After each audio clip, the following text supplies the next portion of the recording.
அத்தியாயம் 8. ஐஸ்வர்யாவின் சதி. ரேணுவுக்கு அவள் பார்த்த காட்சியில் மனம் மிகவும் வலித்தது. ஐஸ்வர்யாவை பார்க்க வேண்டும் என்றுதான் இங்கு வந்தாள். ஆனால் இருவரின் நிலை கண்டவளுக்கு உள்ளுக்குள் ஒரு இனம் புரியாத வலி ஏனோ எழுந்தது. அதை உணர்ந்த ஐஸ்வர்யா மனதிற்குள் வஞ்சகமாய் கூறிக்கொண்டாள், இப்படித்தான் அன்னைக்கு நீயும் கௌதமும் ஒரே பெட்ல ஒன்னா இருக்கும்போது எனக்கு இருந்திருக்கும். ரேணு எதுவும் பேசவில்லை. இருவரின் நிலையையும் உணர்ந்தான் கௌதம். இது எதையும் அவன் வேண்டுமென்று செய்யவில்லை. ஐஸ்வர்யாதான் தன்னை நெருங்குகிறேன் என்ற பெயரில் இப்படியெல்லாம் செய்தாள். சட்டென்று ஐஸ்வர்யாவை தன்னிடம் இருந்து விலக்கினான் அவன். சாரி, நான் தெரியாம கதவை தட்டாம வந்துட்டேன், என்ன மன்னிச்சிருங்க. கதவை சாற்றிவிட்டு வெளியேற நினைத்தாள் ரேணு.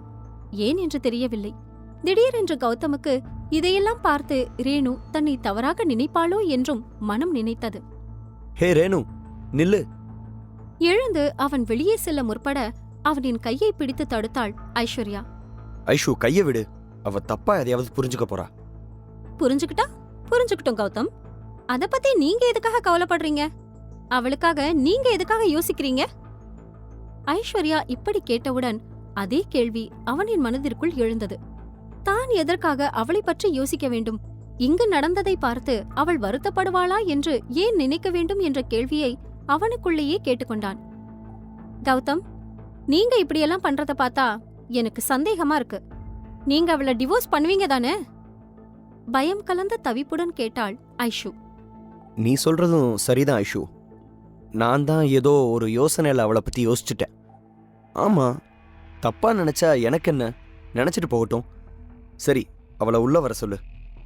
அதை பார்த்து ஐஸ்வர்யா மனதிற்குள் புன்னகைத்தாள். இவன் இன்னும் ஏன் வசந்தான் இருக்கிறான் என்ற கர்வம் பிறந்தது. வெளியே சென்றவள் கதவின் அருகில் அமைதியாக நின்று கொண்டிருந்த ரேணுவை பார்த்தாள். ரேணு, உள்ளவா. சரி என்று தலையசைத்த ரேணு உள்ளே நுழைந்தாள். கௌதம் அவளிடம் கேள்வி எழுப்பினான். இங்கே எதுக்காக வந்த? கௌதம், அது நான் தான் அவளை வர சொன்னேன் என்றாள் ஐஷு. கௌதம் ஐஷுவை புரியாமல் பார்த்தான். ஆமா கௌதம், நீங்க எப்படியும் இன்னும் 6 மாசம் கழிச்சு இவளை டிவோர்ஸ் பண்ண போறீங்கல்ல, அது இவகிட்ட தெளிவா சொல்லணும். இல்லனா இவ பாட்டுக்கு மனசுக்குள்ள ஏதேதோ ஆசையை வளர்த்துக்க போறா. இதை கேட்டு ரேணு உடைந்து போனாள். அடிப்பட்ட பார்வையை கௌதமின் மீது வீசினாள். அவனும் சிலை போல அதை ஆமோதிப்பது போல் அமைதியாக நின்றான். இங்க பார் ரேணு, அன்னைக்கு என்னோட பர்த்டே பார்ட்டியில நடந்தது ஒரு ஆக்சிடென்டாவே இருக்கலாம். உனக்கு அதை பத்தி எதுவும் தெரியாமலேயும் இருக்கலாம். ஆனா நாங்க 2 பேரும் தான் மனசார ஒருத்தர் ஒருத்தர் காதலிக்கிறோம். அப்படி இருக்கும்போது கௌதம் கூட வாழ வேண்டியதும் நான் தான். எனக்கு உன் மேல இந்த விஷயத்துல கோவம் இருக்கு. ஆனா ஒருவேளை நீ தப்பு பண்ணாம இருந்திருந்தா நான் உன் மேல கோவப்படுறதுல அர்த்தம் இல்லைன்னு தோணுச்சு. அதனாலதான் நான் உனக்கு மெசேஜ் பண்ணேன். அது மட்டும் இல்ல, இன்னொரு விஷயமும் இருக்கு. இன்னொரு விஷயம் என்றதும் கௌதமும் ஐஸ்வர்யாவை புரியாமல் பார்த்தான். தன்னுடைய ஹேண்ட்பேக்கில் இருந்து ஏதோ ஒரு டாக்குமெண்ட்டை எடுத்தாள் ஐஸ்வர்யா. அதை ரேணுவின் முன்னால் நீட்டினாள். இதுல நீ சைன் பண்ண. ரேணு அது என்ன டாக்குமெண்ட் என்று குழப்பத்துடன் பார்த்தாள். வாங்கி பாரு, இது ரொம்ப முக்கியமான டாக்குமெண்ட். குழப்பத்துடன் அதை வாங்கிய ரேணு அதை பிரித்து டாக்குமெண்டின் முதல் வரியை படித்தவுடனே ஒரு நொடி இதயமே நின்றது போல் உணர்ந்தாள். அது டிவோர்ஸ் டாக்குமெண்ட். இதெல்லாம் என்ன என்பது போல் வலி நிறைந்த பார்வையை கௌதமின் மீது வீசினாள் ரேணு. அவனுக்கும் அது என்ன என்று தெரியாதிருக்க ஐஸ்வர்யா விளக்கமளித்தாள். அது ஒன்னும் இல்ல கௌதம், இது டிவோர்ஸ் டாக்குமெண்ட். நம்ம ஏற்கனவே பேசிக்கிட்டதுதான். நீ எப்படியும் இன்னும் 6 மாசத்துல அவளை டிவோர்ஸ் பண்ணிடுவல்ல. 6 மாசம் கழிச்சு இவ வந்து உனக்கு டிவோர்ஸ் கொடுக்க மாட்டேன்னு சொன்னா அப்ப என்ன பண்றது? அதனாலதான் முன்கூட்டியே அவகிட்ட சைன் வாங்கி வச்சுக்கலாம்னு நான் இதை ரெடி பண்ணிட்டேன். கௌதமும் அவளை டிவோர்ஸ் செய்ய வேண்டும் என்றுதான் மனதில் நினைத்து கொண்டிருக்கிறான். ஆனால் ஏதோ ஒரு மூலையில் அவளின் பார்வையின் வலி இவனையும் தாக்கியது போலும். ஐஷு, இதெல்லாம் எதுக்கு இப்போ? 6 மாசம் கழிச்சு அவகிட்ட வாங்கிக்கலாம். இல்ல கௌதம், யாரையும் அவ்வளவு சீக்கிரம் நம்ப முடியாது. அதனாலதான் என்றவள் ரேணுவை பார்த்து, நீ எதுக்காக அப்படியே நிக்கிற? சைன் போடு என்று அதட்டினாள். அதட்டலாக ஐஷுவின் குரல் வர மனமுடைந்து போனவளுக்கு கண்களில் நீர் பெருகியது. ஆனால் அவர்கள் கூறுவதும் சரிதானே. காதலித்தது அவர்கள் இருவரும் தான். தான் இடையில் வந்தவள் இடையிலேயே செல்வதுதான் சரி என்று நினைத்தாள். ஆனால் தன் வயிற்றில் வளரும் அந்த குழந்தை என்று அவளின் பார்வை அவளை அறியாமலேயே அவளின் வயிற்றை நோக்கி சென்றது. மனம் ஒரு பக்கம் இப்பொழுதாவது கௌதமிடம் தான் கருவுற்று இருப்பதை தெரிவி அவன் நிச்சயம் இந்த டிவோர்ஸுக்கு ஒப்புக்கொள்ள மாட்டான் என கூறியது. ஆனால் மூளையோ வேறு மாதிரி உபதேசம் செய்தது.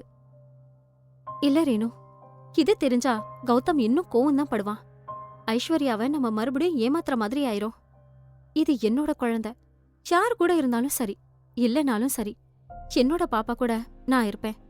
கௌதம் சொல்ற மாதிரி அன்னிக்கு நடந்தது எல்லாமே ஒருவேளை என்னோட தப்பா இருந்தா இந்த குழந்தைக்கு கௌதம பொறுப்பேத்துக்க சொல்றது ரொம்ப தப்பு.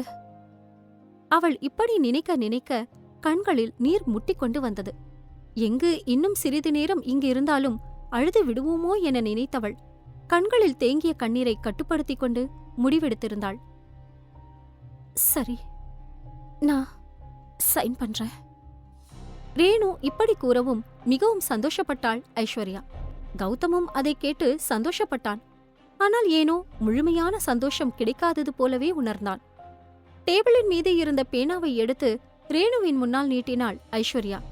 சொல்ல முடியாத மனபாரத்துடன் பேனாவை வாங்கியவள் ஒரு கணம் கௌதமை பார்த்தாள். அவனும் சிலை போல் நிற்க எதுவும் பேசாமல் அந்த டிவோர்ஸ் பத்திரத்தில் கையெழுத்து போட்டு கொடுத்து விட்டாள். டாக்குமெண்டை உற்சாகத்துடன் வாங்கினாள் ஐஸ்வர்யா. கௌதம், இந்தா, இதுல நீயும் சைன் போட்டுரு. அப்புறம் எந்த பிரச்சனையும் வராது. அதை வாங்கிக் கொண்ட கௌதம், சரி, இதுக்காகத்தானே நானும் காத்துட்டு இருந்தேன். எப்படியோ ஒரு பிரச்சனை முடிஞ்சு. அவனும் அப்படி சொல்ல ரேணு முழுமையாக உடைந்து போனாள். அப்போ நான் கிளம்புறேன். வேதனையில் தொண்டைக்குழி அடைத்தது போல் இருந்தது அவளுக்கு. ஹே ரேணு, நானும் கௌதமும் இப்ப வெளியே சாப்பிட போறோம். நீயும் எங்க கூட வா. அதுதான் எல்லாமே இப்போ ஸ்மூத்தா முடிஞ்சதில்ல. இனி நீ எப்பவுமே என்னோட ஃப்ரெண்டு தான். இல்ல ஐஷு, நான் வரல. நீங்க 2 பேரும் சந்தோஷமா போயிட்டு வாங்க. நான் கிளம்புறேன். கண்களில் நீர் தேங்கியவாறு இருவரையும் எதிர்கொள்ள முடியாமல் எங்கேயோ பார்த்து கொண்டு பதில் கூறிய ரேணு அங்கிருந்து கிளம்பிவிட்டாள். அவள் என்னதான் கண்ணீரை மறைத்திருந்தாலும் அது கௌதமிடமிருந்து தப்பவில்லை. அவள் அழுவதை உணர்ந்தான். அவனை அறியாமலேயே மனம் வேதனைப்பட்டது. ரேணுவின் பின்னால் சென்று அவளை சமாதானப்படுத்த வேண்டும் என்று மனம் உசுப்பியது. ஆனால் ஐஸ்வர்யா அதற்கு விடவில்லை. கௌதம், வாங்க, நாம இந்த சந்தோஷமான விஷயத்த வெளியே போய் செலிப்ரேட் பண்ணலாம். இதுக்கு மேல நமக்கு இடைஞ்சலா யாரும் வரமாட்டாங்க. வேறு வழியில்லாமல் தான் ஏன் அவளுக்காக கவலைப்படுகிறோம் என்று விளங்காமல் ஐஸ்வர்யா இழுத்த இழுப்பிற்கு அவளோடு சென்றான். அன்று மாலை வீட்டிற்கு வந்தான் கௌதம். ஆனால் வீடே அமைதியாக இருந்தது. அவ எங்க? கௌதம் சனாவிடம் கேள்வி எழுப்பினான். திரு திருவென விழித்தாள் சனா. உன்கிட்ட தான் கேக்குறேன், அவ எங்க? பாஸ், மேடம் உங்களை பார்க்கத்தானே ஆபீஸ் வந்தாங்க. காலையிலே இங்கிருந்து கிளம்புனவங்க தான் பாஸ், இன்னும் வரல. அதை கேட்டு பதறி போனான். என்னது, இன்னும் வரலையா? அவ காலையிலே அங்கிருந்து கிளம்பிட்டா. உன்னை நான் அவ கூட தானே இருக்க சொல்லியிருக்கேன். காச்சு மூச்சென்று கௌதம் கத்த பயந்து போனாள் சனா. ஆபீஸில் நடந்த விஷயம் வேறு நினைவுக்கு வந்தது. அவளின் முகமே சரியில்லாமல் இருந்ததை உணர்ந்தான். இப்பொழுது காணவில்லை என்றவுடன் அவனை அறியாமலேயே தவித்து போனான். அவன் மட்டும் கிடைக்கல, யூ ஃபயர். சனாவை எச்சரித்துவிட்டு வேகமாக வெளியேறியவன் காரை எடுத்துக்கொண்டு தான் வெறுக்கும் ஒருத்தியை தேடி கிளம்பினான். இது காதலா? ஐஸ்வர்யாவை காதலித்த ஒருவனால் இன்னொரு பெண்ணை எப்படி காதலிக்க முடியும்? இந்த உறவுக்கு பெயர்தான் என்ன?